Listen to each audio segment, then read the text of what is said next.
Hello everyone. इस video में आप क्वाड्रेटिक इक्वेशन को सॉल्व करना सीखेंगे। क्वाड्रेटिक इक्वेशन को सॉल्व करने के मेनली 3 मेथड है। यहाँ पर हम सिर्फ 2 मेथड के बारे में बात करेंगे। पहला है फैक्टराइजेशन और दूसरा बाय यूजिंग क्वाड्रेटिक फार्मूला। तीसरा मेथड होता है कंप्लीटिंग स्क्वायर मेथड, जिसके बारे में अभी हम इस वीडियो में बात नहीं करेंगे क्योंकि कंप्लीटिंग स्क्वायर मेथड थोड़ा सा डिफ़िकल्ट होता है इन दोनों के कंपेयर में, इसलिए हम उस मेथड को नेक्स्ट वीडियो में कंप्लीट करेंगे। ओके, तो अभी हम 2 मेथड की बात करेंगे, फैक्टराइजेशन एंड क्वाड्रेटिक फार्मूला। सबसे पहले फैक्टराइजेशन मेथड। इसमें कुल 3 स्टेप्स में हम क्वेश्चन को सॉल्व करेंगे। ठीक है, स्टेप नंबर 1 देखिए, write the given equation in the standard form of the quadratic equation as this. ये है ax square plus B X plus C is equal to 0, standard form of a quadratic equation. तो सबसे पहला step ये होगा कि कोई भी क्वाड्रेटिक इक्वेशन जिस भी फॉर्म में दिया होगा आपको सबसे पहले उससे इस फॉर्म में ही रखना होगा। ओके, उसके बाद आते हैं हम दूसरे स्टेप पर। Second step, factorize the left hand side of the equation as px plus q rx plus s। यानी कि ये जो आप स्टैंडर्ड फॉर्म देख रहे हैं, इसके लेफ्ट हैंड साइड को हम फैक्टराइज करेंगे तो हमें कुछ ऐसे 2 ब्रैकेट मिलेंगे जहाँ पर p q r s कुछ नंबर्स होंगे। ठीक है, ये है दूसरा स्टेप। जब तीसरे स्टेप पर पहुँचेंगे तो तीसरे स्टेप में हम देखेंगे कि इन्हीं 2 ब्रैकेट से हमें 2 इक्वेशन मिलेगा और उस 2 इक्वेशन को जब हम सॉल्व करेंगे तो हमें 2x की वैल्यूज मिल जाएगी। पहले ब्रैकेट से हमें मिलेगा px plus Q is equal to 0, तो इस इक्वेशन को सॉल्व करने में मिलेगा x is equal to minus Q upon P. कैसे मिलेगा डिटेल में हम एक एग्जाम्पल के द्वारा देखेंगे। ओके, तो ये थे कुल 3 स्टेप्स। इन तीनों स्टेप्स को हम बारी बारी से डिटेल में यूज करेंगे। Let us consider an example, 4 upon X minus 3x is equal to 11। इस इक्वेशन को पहले हम स्टैंडर्ड फॉर्म में लिख लेंगे। ठीक है, स्टैंडर्ड फॉर्म में लिखने के लिए हमें क्या करना होगा, यहाँ पर डिनोमिनेटर में x है तो हम इस इक्वेशन के दोनों ही साइड में x का मल्टीप्लाई कर देंगे। ठीक है, याद रहे यह बात कि अगर कभी एक से ज़्यादा डिनोमिनेटर पाए, यानी कि 3x के नीचे 8 हो या 11/3 कुछ ऐसे नंबर हों जहाँ पर एक से ज़्यादा डिनोमिनेटर हो, तो हम इन सभी डिनोमिनेटर्स का एलसीएम ले लेते हैं। ठीक है, एलसीएम लेने के बाद जो एलसीएम का आंसर आएगा उसी से हम इक्वल टू की दोनों साइड में मल्टीप्लाई करेंगे। तो अगले स्टेप में हम यहाँ पे क्या करने जा रहे हैं, इक्वल टू की दोनों साइड में x का मल्टीप्लाई। ठीक है, x का मल्टीप्लाई करने के बाद क्या हो जाएगा, जैसे ही ये x इस साइड में ब्रैकेट में आएगा तो यह x इस x से कैंसिल हो जाएगा, तो हमें मिल जाएगा 4 and minus 3x square is equal to 11x। अभी भी आप यह देख सकते हैं कि यह स्टैंडर्ड फॉर्म में नहीं है। इसे स्टैंडर्ड फॉर्म में लिखने के लिए हमें एक स्टेप और करना पड़ेगा, जो है 3x square plus 11x minus 4 is equal to 0। ये अब हमारा जो क्वाड्रेटिक इक्वेशन है स्टैंडर्ड फॉर्म में आ गया है। आप देख सकते हैं नीचे स्टैंडर्ड फॉर्म लिखा हुआ है। ठीक है, तो ये तो था पहला स्टेप। दूसरे स्टेप में हमें क्या करना है, आपको याद होगा या आपने स्टार्टिंग में नोट किया होगा, सेकेंड स्टेप क्या है।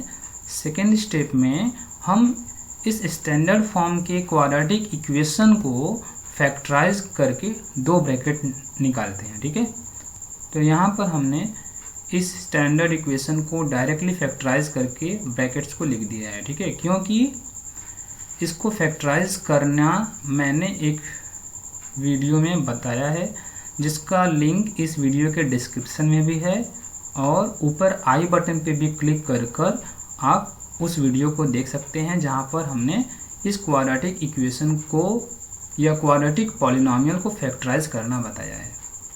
वहाँ से जब आप फैक्टराइज करना सीख जाएंगे, अगर अभी भी आपको कोई डाउट है तो पहले आप इस वीडियो को पॉज करके वहाँ से उस वीडियो को देख लीजिए। देखने के बाद आपको पता चल जाएगा कि यहाँ पे है दोनों ब्रैकेट कैसे आया। अगर आप पहले से जानते हैं तो कोई बात नहीं, हम आगे बढ़ते हैं। अब देखिएगा इस दो ब्रैकेट से हमें दो इक्वेशन मिलेगा। पहला इक्वेशन क्या हो जाएगा, 3x + 12 इज इक्वल टू 0। ठीक है, इसको जब हम सॉल्व करेंगे तो क्या हो जाएगा, 12 उस साइड चला जाएगा, 3x is equal to -12 and अगले स्टेप में x is equal to -12, 3 denominator में चला गया। जब हम इसको सिंप्लीफाई कर देंगे तो x की वैल्यू आ जाएगी -4। ओके, इसी तरह से अगर अब हम दूसरा ब्रैकेट लेते हैं तो दूसरे ब्रैकेट में क्या हो जाएगा, 3x - 1 इज इक्वल टू 0 और x की वैल्यू क्या आ जाएगी, आप समझ सकते हैं, -1 उधर जाएगा तो 1 और 3 अपॉन में चला जाएगा तो x की वैल्यू 1/3। इस तरह से आपने क्वाड्रेटिक इक्वेशन को सॉल्व करके x की दो वैल्यू पा लिया। ठीक है, तो हम ये कह सकते हैं कि solution of given quadratic equation is this, x is equal to -4 और x इज इक्वल टू 1/3। ये दो x की वैल्यूज होंगे solution of the given quadratic equation. Okay, ये तो था फैक्टराइजेशन मेथड। तो चलिए अब हम सेकेंड मेथड पर चलते हैं। सेकेंड मेथड है by using quadratic formula. Quadratic formula में हमें इन दोनों की ही ज़रूरत पड़ेगी, इसलिए हमने इसको इरेज नहीं किया है। 3x² + 11x - 4 is equal to 0, हम यही एग्जाम्पल लेते हैं जो कि आपने पिछले मेथड में सॉल्व किया है। यहाँ पर सेम एग्जाम्पल इसीलिए लिया जा रहा है कि आप यह देख पाएँ कि किसी भी एक क्वेश्चन को चाहे जितनी भी मेथड से करा जाए उनके आंसर सेम ही आएंगे। ठीक है, तो अब तो ये आप जान चुके हैं कि कैसे हम किसी क्वाड्रेटिक इक्वेशन को स्टैंडर्ड फॉर्म में लेकर आएंगे। ठीक है, तो हम डायरेक्ट स्टैंडर्ड फॉर्म लेकर चलते हैं। स्टैंडर्ड फॉर्म के क्वाड्रेटिक इक्वेशन से कंपेयर करने पर हम क्या पाएंगे, आप देख सकते हैं a equal to 3 and b equal to 11, c equal to -4। ठीक है, इन तीनों वैल्यूज़ को हम क्वाड्रेटिक फार्मूले में पुट कर देंगे। ये है हमारा क्वाड्रेटिक फार्मूला। इसमें आप देख सकते हैं b, a, c इन तीनों वैल्यूज़ को जैसे ही हम पुट करते हैं तो हमारा इक्वेशन कुछ इस तरह दिखाई देगा, b is equal to 11, okay, and again b square मतलब 11 का स्क्वायर -4ac, 4 इंटू a मतलब 3 एंड c मतलब -4 अपॉन 2a, 2 इंटू 3। अब जैसे इसको हम सॉल्व करेंगे तो हमें क्या मिलेगा, पहले हम स्क्वायर रूट के अंदर सॉल्व करेंगे।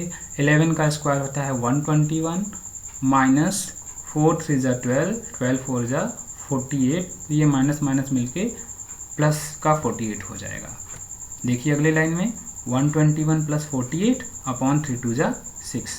ओके, आई होप कि ये स्टेप भी क्लियर होगा आपको। अगले स्टेप में चलते हैं तो हम स्क्वायर रूट के अंदर के नंबर्स को पहले ऐड कर देंगे। ऐड हो गया, 169 आ गया। अब आप जानते होंगे कि 169 किस नंबर का स्क्वायर है, बहुत ही सिंपल है, 13 का स्क्वायर है। ठीक है, तो आगे के स्टेप में हमें क्या करना होगा, इधर आ जाते हैं। x इज इक्वल टू -11 ± 13, क्योंकि 169 इज इक्वल टू क्या होता है 13 into 13, okay, upon 6 as it is है। अब आप यहाँ पर देख सकते हैं कि यहाँ पर प्लस और माइनस दो साइन है, तो हम सबसे पहले क्या करेंगे, एक एक करके अलग अलग साइन को रखेंगे और x की वैल्यू निकाल लेंगे। पहले हम लेते हैं पॉजिटिव साइन को, -11 + 13 अपॉन 6, इनको सॉल्व करेंगे तो हमें कितना मिल जाएगा, 13 - 11 2 अपॉन 6, सिंप्लीफाई करने पे मिलेगा 1/3। ओके, ये हमारे क्वाड्रेटिक इक्वेशन का पहला सॉल्यूशन है। क्योंकि क्वाड्रेटिक इक्वेशन है तो दो सॉल्यूशन होना जरूरी है, इसलिए अब हम नेगेटिव साइन को लेंगे तो क्या हो जाएगा, x is equal to -11 - 13 upon 6, कितना हो जाएगा, -11 - 13 दोनों ही सेम साइन है, इसलिए हम इनको ऐड कर देंगे, कितना हो जाएगा, माइनस का 24 अपॉन 6, तो 24 को 6 से डिवाइड कर दिया, यहाँ पर डायरेक्ट लिखा गया है -4। अब आप यहाँ पर देख सकते हैं कि x के दो वैल्यू मिल गए, 1/3 एंड -4। फिर से आप एक बार मैच कर लीजिए कि जो पिछले मेथड में आपने x की वैल्यूज को निकाला था, दैट इज 1/3 एंड -4, वो भी सेम है जो यहाँ पर आपने निकाला। तो आप किसी भी इक्वेशन को किसी भी मेथड से करेंगे, अगर प्रोसेस राइट होगा तो आंसर सेम आना चाहिए। ठीक है, ये था quadratic formula and factorisation method से क्वाड्रेटिक इक्वेशन को सॉल्व करना। तो आई होप कि आपको यह बातें क्लियर हुई होंगी। और तीसरा मेथड है कंप्लीटिंग स्क्वायर मेथड, इसे हम अगले वीडियो में देखेंगे। ओके।